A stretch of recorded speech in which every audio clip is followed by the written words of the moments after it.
राजनीतिक दल सब निर्वाचन में प्रस्तुत था राजनीतिक दल निर्वाचन प्रस्तुति सबुदिन निर्वाचन वन नेशन वन इलेक्शन यहाँ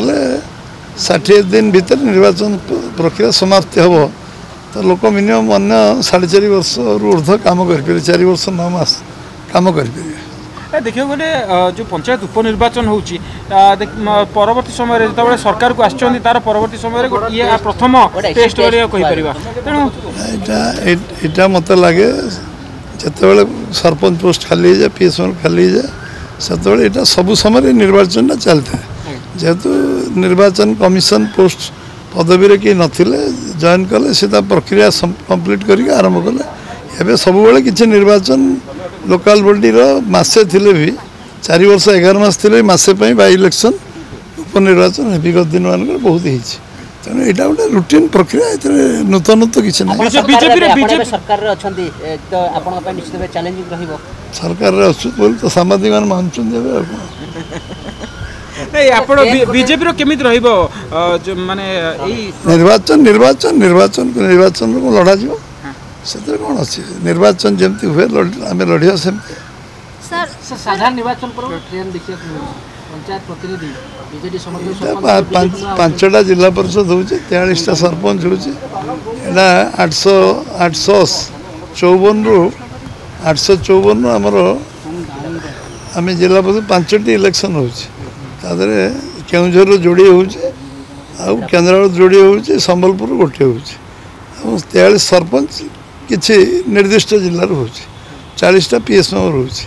वार्ड नंबर सबुडा होनी किछि होचे बहुत खाली होचे डी रिजर्व अन्य प्रक्रिया तंगर बहुत कंप्लीट हेनी तादर किछि होचे ताला प्रक्रिया अनुसार हम शासक दल पाखे रहिबो शासक दल पाखे आमे निर्वाचन लड़िबो ठीक ढंग लड़िबो काई जितियानी निर्वाचन लोक आशीर्वाद हले जितिया निश्चय किंतु बीजेडी कहूँ समस्त सीट गुड़ाक आम अख्तियार करूँ आम तृणमूल स्तर में अच्छु घरे अच्छु एक कहते जिते बोली गथर भी सरकार करेंगे कहते लोक जो राय देवे समस्त मानिए लोक आशीर्वाद जो मिल बीजेपी आशावादी अच्छी आशावादी कौन आम निराशवाद तो केवे नुलु जो शून्य काम आरंभ कर आशावाद थी जो सरकार रोच आशावादी निश्चित भाव रही सर सरकारी दलर आश्रय नहीं कि तो क्वार्टर सरकार क्वार्टर माड़ी बस सरकारी दल कौन कही कि आम ना क्वार्टर माड़ी बस कौन सरकारी दलर आमर कौन लोक माड़ी बसी ना मो पार सेमती किसी खबर ना मु जो दिन मोर टर्म सरला मुझे मसे भितर मो घर मु आगे छाड़ी डेडलाइन देख दियो 17 तारीख डेट थी 17 तारीख आगु घर छाड़ी कि से परंपरा आम आम कल्चर अलग बीजेपी जो मैंने रहा सेन्स ऑफ रेस्पॉन्सिबिलिटी अच्छी सेमती काम कहीं करती जदि किए तुम कहत दृढ़ भाव तुम जवाब दब जे ना एमती बीजेपी तो कर संघ ना हिंदू जागरण ना बीजेपी आश्रय नहीं कि कहते आमे हमर को ना खाता खतियान अच्छी देखी दियो गोटे मजदूर संघ मुझे मंत्री मिलित सरकार था मु प्रेसिडेंट थी से समय गोटे घर मात्र आमर मजदूर संघ ना गोटे घर आमर निहला 2004 मसीहा पाखापाखि आ कौन घर आमर कौन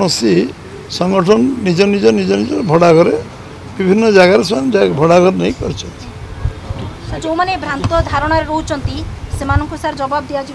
ये धारणा कि आम संघ ना दल ना बंची तुम्हें तुरंत तुरंत क्या प्रोटेक्शन किए देवे बीजेपी किसी प्रोटेक्शन जे कल जदि मो आईन आईन आईन हाथ को नेली मो पचर पार्टी पड़ोनी कारण पार्टी गोटे व्यवस्था अच्छी श्रृंखला अच्छी तादर कहीं पशे कारण जी कर कार्यानुष्ठान हम